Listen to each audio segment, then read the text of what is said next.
What's up, everybody? Welcome to the workshop. I'm Luke with Building with Kinfolk, and today I'm going to be showing you how to build a kid's bench. This is an awesome little heavy-duty, sturdy bench. Great if you got a bunch of little ones running around to have a little play table, or even if you want to build a little table for them. Now, sorry that the shop's dirty and I'm sweaty. I'm going back to back on builds. I just finished up the rustic dining room table. If you haven't checked that out, it's super cool. In fact, this bench is derived from the benches that we use with the rustic dining room table. So make sure you check it out as well. And remember, if you get lost in this video, you can always check out the website. It's going to be linked in the descriptions below.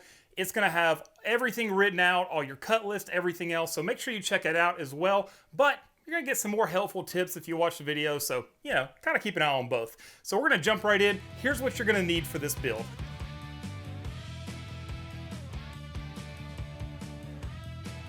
All right, guys, the cut list on this is so super easy. First of all, your 2x12, we need one of those cut to 35 inches. Now, before you start cutting, remember, always cut a fresh edge off of your board if you got it from like a general lumber store, like a Lowe's or a Home Depot.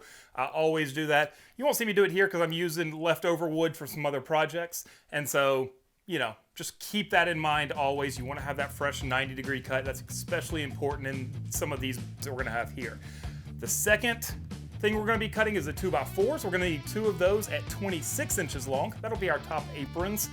We're going to need the 2x10. You're going to cut two of those at 12.5, which will be the legs, and then one of those at 26, which will be the bottom shelf. That's it for this. All right, so for this project, one of the main tools you're going to need is the Kreg pocket hole jig. If you don't have one, it'll be the best tool that you have in your shop, undoubtedly. So we're going to grab that, grab us a drill, and we're going to go get to work. All right, so for the pocket holes on this, it's not that difficult, but there's a couple of little things you really need to pay attention to. So, first of all, on our legs. These are our legs. If this is our top, it'll be screwing down to the top here. So, we'll need pocket hole screws going down. Now, as always, anytime you're working with this rough cut, what I call rough cut lumber, what comes from Lowe's, Home Depot, those kind of places, just a lot of different imperfections in it. You want to make sure you have your good side out. We're using the crappy side on the inside. And then you also want to watch your top and bottom and make sure you know what side's going where. That's just so important. So we're going to put 4 pocket holes. So what I'm going to do is I'm going to use the outside 2 holes on my jig and do 2 sets of holes. The one thing that we got to be careful of here is we need to leave about 1.5 inches to 1.75 inches on either side because our aprons are going to tie into this board. So that's very important. If you don't, then you're not going to be able to get to those screws to screw this down to your bench top. So it's important to remember on those. Now, when we come to your 2x4s, only thing that matters on that is we're going to put a set of pocket holes on each side. Again, knowing what side is going to be your front and what side is going to be the top, which is going to be attaching to your bench top. Those are pretty simple. And then last is going to be the bottom shelf. Again, make sure you know which way you want up. And then we're going to just simply put 2 sets of 2 holes on either side. Okay, so that's how it's all going to go together as far as piece to piece. Now, on our 2x4s, when we go to attach them, we're going to need some holes going down. So what we'll do is I typically do 3 sets. I like it to be a little extra sturdy because kids are tornadoes and they can tear up anything. So what we'll end up doing is a set right here of 2, a set in the middle of 2, and a set on the edge of 2.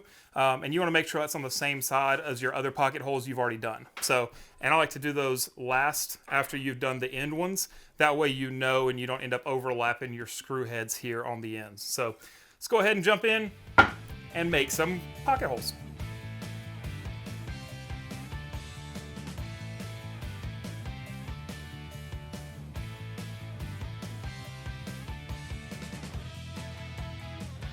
All right, now that we've got all the pocket holes drilled, we're gonna get our bench cleaned up here, which is very important. As always, a clean workspace is a happy workspace, kind of like a happy wife, happy life kind of thing. Same deal. You got a trash can or a vacuum, use that. I've got a dust collector, so I'll put it on the floor, and then later, I'll end up sweeping it into the dust collector attachment. All right, so what we're going to do first is we're going to go ahead and make sure that we know which side of this 2x12 we want to use for the bench top. And so making sure that is faced down because we're going to build kind of upside down here. Once we have that, the next thing we're going to need is going to be your aprons. and the 2 legs. Now, we don't want to attach this to the bench top yet. I just like building on top of it because it'll give you a flat surface. What we are going to do, set these up, and we're going to inset just a little bit. If you need a measurement, like maybe a 1/4 inch, but essentially I don't want it flush on the outside. It's going to look weird, so we want to bring it in just a little bit. We just want to make sure we're kind of consistent on both sides so that this doesn't get wonky on us. And so I like to bring it just past the little curve that's naturally on these 2x. Totally up to you.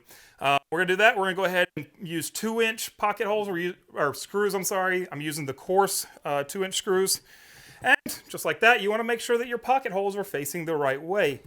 The last thing you want to do is get all this done only to realize that, you don't have any pocket holes screwed down in your bench because they're all the opposite way, and I do it all the time.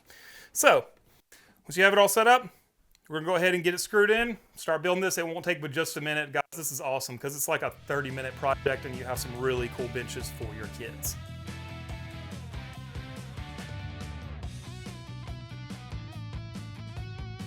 All right, with the first part of the base put together here, we're going to go ahead and make sure this is even on our bench top because we're going to go ahead and screw down here before we put on the bottom part of each little shelf. So we'll need 3 inches on either side, should be about right.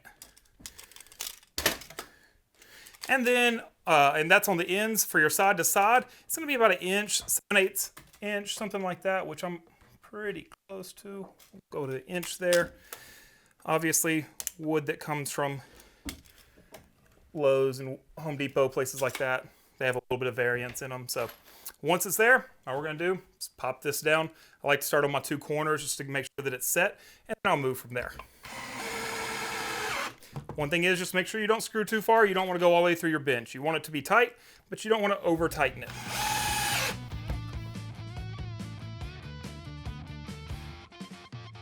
All right, we've got this anchor down to the bench top. Last thing we got to do is put our shelf on. Now for this, you could either measure 6 inches up and make a mark. What I like to do is use some guides. You're probably going to have some extra 2x10. I cut 2 6-inch pieces. It'll make your life so much easier to pop those in there. Put your little storage shelf right on top of it. Of course, making sure your Kreg pocket holes are to the top. And after that, aside from finishing it, we're going to be done. Love it.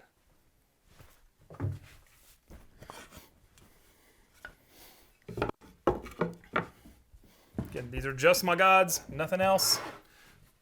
Then we're going to throw our bench, our little shelf right on top of that. Get it all lined up, pop it in. Y'all, it's just that easy. I mean, one of the easiest, quickest builds. It takes a few more pocket hole screws, just because, again, I like to be well built because children can tear up anything. Build a brick wall, watch them tear it apart. It's just what they do. It's a great little size. If you need different sizes, feel free to reach out to me if you need a different length than this. Now, as long as I have time, I'll be more than happy to try to put together what a different length would be like and put it on the site so that you can pull that as well. But this is a great deal. You can store stuff on the bottom, books, stuff, toys, kids, whatever you want to put down there, really. It's wide open to you. And so, other than that, just enjoy it, guys. Go out, have fun, let your kids play on it, get it sanded. That's the most important part. Sand and stain, all of it. I don't care if you stain it, paint it, whatever. Make sure, more than anything, it's sanded because you don't want to have splinters getting in your kids. So, that's it. If you've got awesome ideas that you want us to build, make sure you reach out to me. Let me know. Make sure you make some comments below about how you feel about it. If there's anything you could have done different or anything you learned in it, I'd love to hear that kind of stuff. Or maybe just share some pictures of it. I'd love to see that as well. At the end of the day, I just love building, love sharing it with you guys. Make sure you're checking out the website. It has the full plans on there as well as some other really cool projects. And don't forget, follow on all the social medias. Y'all know that. I don't have to say it. I appreciate y'all being in the workshop with me today. We had a ton of fun. I can't wait to see you next time.